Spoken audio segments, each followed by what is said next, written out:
everyone, welcome back to my channel. This week I have a really cute reading vlog planned that I am super excited about. I had two of some of the most important people in my life, my husband and my daughter, pick my reads for me this week.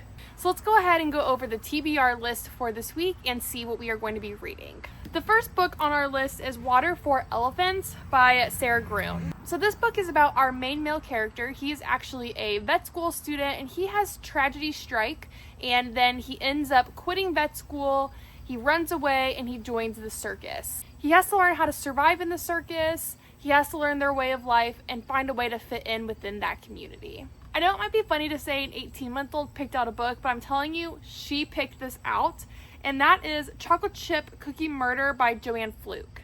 This book is about our main female character, Hannah. She solves a mystery that I think might happen in a bakery, and it says that there are recipes included in this book, so that might be fun to see if I can get a holiday cookie recipe. And I definitely think that this book falls within the cozy mystery category, and I don't think I've ever really read a cozy mystery, so I'm excited about this. I do have the audiobook version of both of these books as well. That way, while I'm multitasking a lot this weekend and cleaning and getting some things done, I can also be listening to my books. So I think I want to go ahead and start this one, Water for Elephants by Sarah Gruen. I'm going to turn on the audiobook, get some cleaning done, do some other things around the house, and let's see how far we can get in this book today.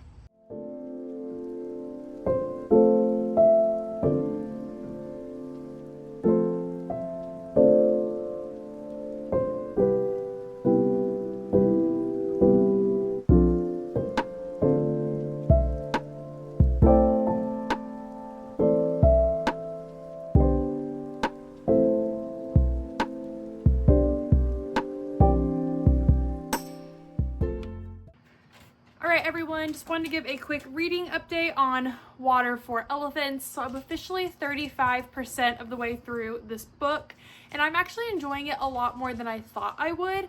Not that I thought that I wouldn't enjoy this book. It's just general fiction books are books that tend to make me a little bit nervous to read. I don't know why. I just don't know. I'm always afraid that they're just not gonna hold my attention or something, but I'm absolutely loving this book. So to give a little more insight into what it's about Jacob Jankowski, and yes, I pronounced that right. That's how I say it in the audiobook, so that's how I know how to say it. And we are alternating between two different timelines of his. So we are in the timeline in his early 90s when he's living in an assisted living facility, and then we are also navigating through the timeline where I think he's in his very early 20s when he was in veterinary school. He has dropped out of vet school and has joined the circus. So we're kind of alternating between those two different timelines. And to kind of give some detail without giving too much detail, I think what's happening is the timelines are jumping back and forth. So I think the timeline when he's in his early 90s is the present timeline, and then when you're seeing his early 20s timeline, I think that's actually when he is dreaming. So I think we're getting those stories that are technically happening when he's dreaming. He's recalling all these memories of being in the circus and getting used to it, and a lot of that is being triggered because at the assisted living facility, a circus has come to town. They can see it. It's the talk of the community. Friends and family are coming to take the different elderly people to the circus. I think that's what's triggered all of these memories. And he's not having a great time in the assisted living facility. He does not want to be there, obviously. For obvious reasons. So yeah, it's a great book. I will say, so far, there has been a few different tragedies happen, one of which I was not mentally prepared to handle. I won't give too much detail because I do think it will spoil a little bit, but I will say maybe if you are in a delicate frame of mind at the time you're trying to read this book, maybe just look into it and see and make sure that you will be okay to read this. Now, are you going to be absolutely devastated by what happens in this book?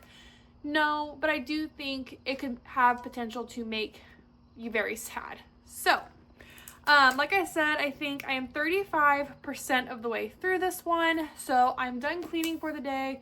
Chloe is in bed, so I think we're going to sit down and I'm going to turn off the audiobook and actually physically read, and we will see how far we can get this evening.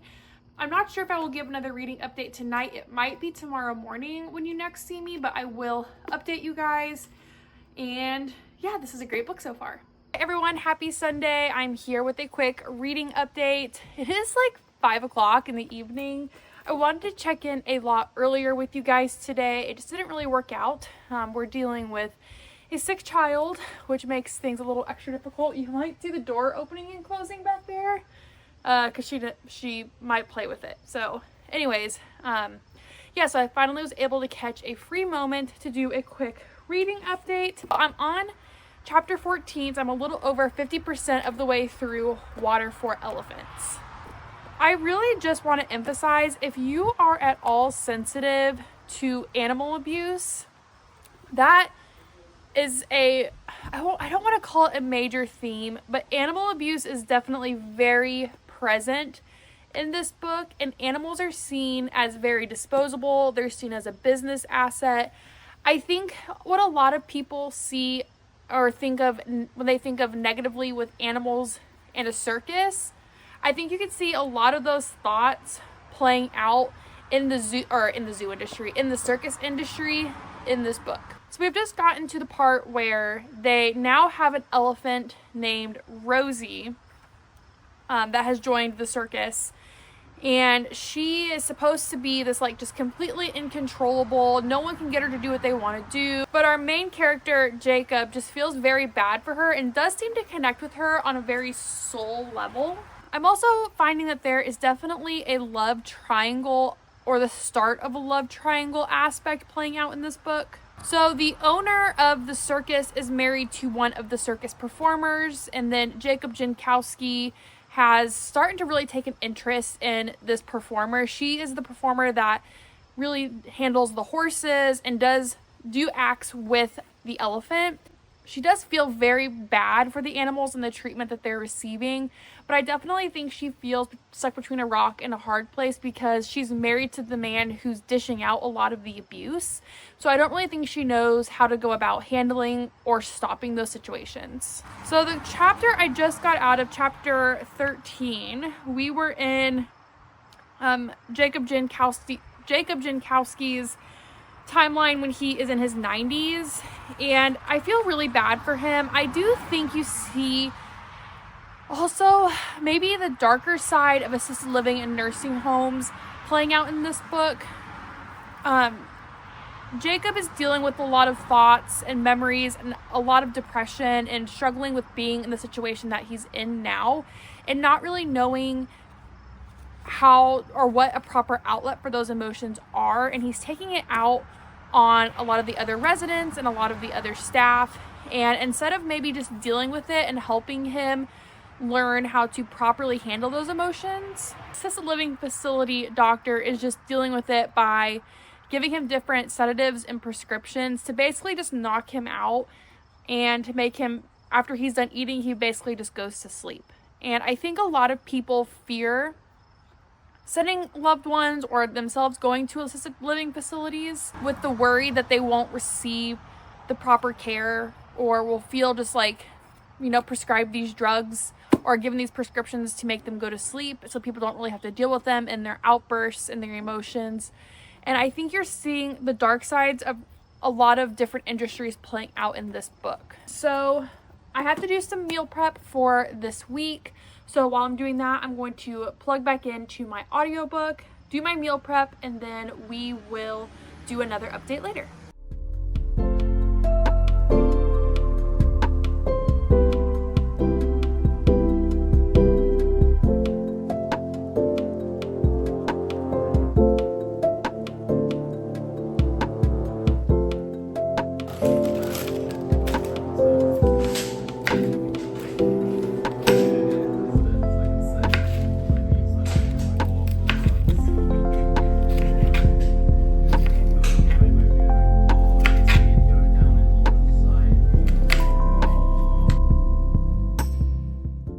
Everybody, happy Monday. driving in to work here, and yes, I'm in a vest. It's literally 42 degrees outside this morning, which is wild. But I definitely think this is the official Indiana fake fall, because apparently by the end of the week it's gonna get back up into the 80s. So yeah, for those of you who aren't familiar with the Midwest, specifically Indiana, we always get fake fall, and apparently this is it. Anyways, wanted to provide a quick reading update. I'm officially 93% of the way through Water for Elephants. Guys, this book is amazing. Probably one of my more favorite books of the year, which is great. I was very nervous to read it, but everyone that I talked to that has read this book said that they enjoyed it. Like, no one's really given it a bad review. So I don't know. I think I've said before, I just get nervous with general fiction, but I'm really enjoying it. I will say it's not a happy book, at least not yet. I mean, I guess it could happen or end on a happy note, but nothing in this book I would say is happy.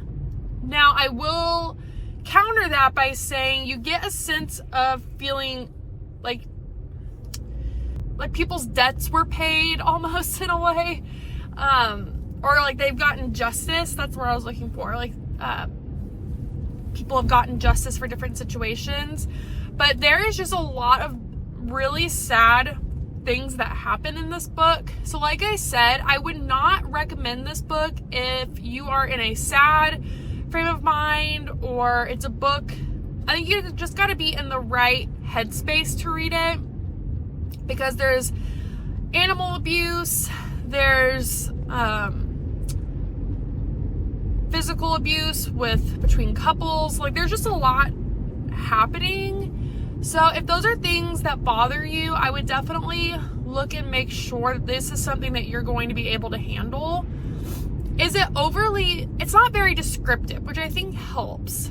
Nothing is overly descriptive. Like, even the spice scenes are not descriptive. You clearly know what's happening, but you don't get like every vivid detail. So I think that makes these very hard topics easier to digest. I will also say that the scenes in the nursing home when Jacob is older are super sad. Like, they get sadder and sadder and sadder as they progress. But I think it also shows the reality of what a lot of people that are placed into these nursing homes, a lot of what they actually face in real life. And I think that gives huge perspective. I think it gives huge perspective into the reality of what a lot of people, like, what decisions they have to make when it comes to taking care of aging family members. And I just, like, I can't even imagine being in Jacob's shoes when I'm in my 90s, having to live in one of these facilities. All that to say, I have less than an hour left of the audiobook. I think it's chapter 24 is what I'm on. I've been going back and forth between the audiobook and physically reading, and I've been listening to it this morning as I've been, like, getting ready for work, making my lunch, and now driving in to the office. I've been listening, and I'm pretty sure I'm on chapter 24, but my Libby app did say I was 93% of the way through. So I should be able to finish this book here pretty quickly. And I will give final reading updates. Probably, I think I'm going to do final reading updates at the end versus doing it one book, like reading the book and then giving a review. I think I'm going to do all the reviews at the end.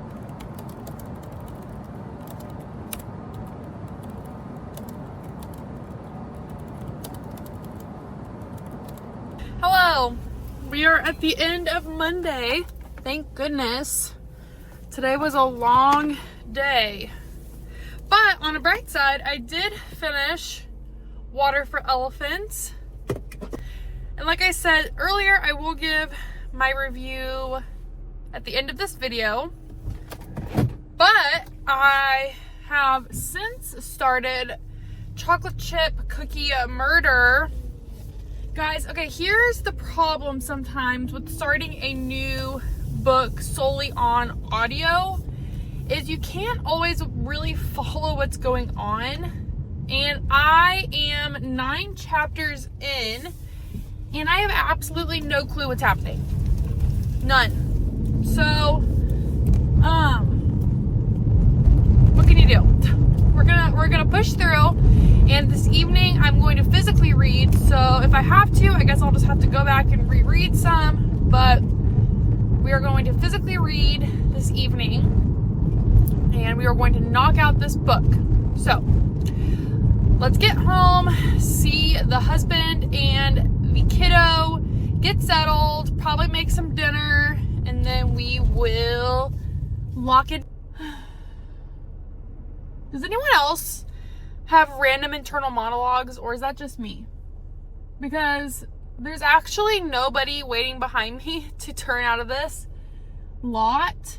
And here I am having anxiety that people behind me are upset that I'm not turning fast enough.